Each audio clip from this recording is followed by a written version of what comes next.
तर राज्यपाल पदाची मागणी करणाऱ्या सदाभाऊ खोतांची राजू शेट्टींनी खिल्ली उडवलेली आहे। सदाभाऊ खोतांसारखी माणसं भीकच मागत फिरतील असं शेट्टींनी म्हटलेलं आहे। त्यावर सदाभाऊ खोतांनीही जोरदार प्रत्युत्तर दिलंय।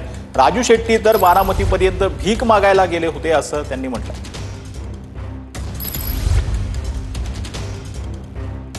बाबा तुम्ही खासदार व्हा, डॉक्टर तुम्ही आमदार व्हा, पडळकर साहेब तुम्ही मंत्री व्हा, मला कुठे तर राज्यपाल तर करा। नाही चला आमचं बेंडवाल्यागतच होयाचं।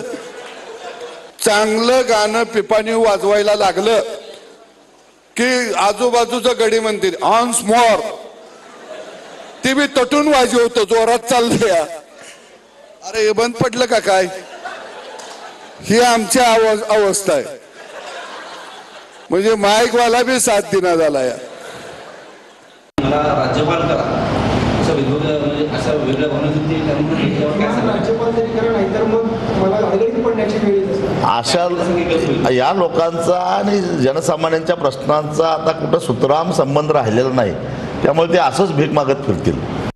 राजू शेट्टी दुसऱ्याची दुनियाची आता बंद करा। आमरस खायच्या भाण्यानं बारामती भीक मागायला तुम्ही गेला, पण तुम्हाला कृषी मंत्रीपद महाविकास आघाडीच्या काळामध्ये पाहिजे होतं, विधान परिषद पाहिजे होती।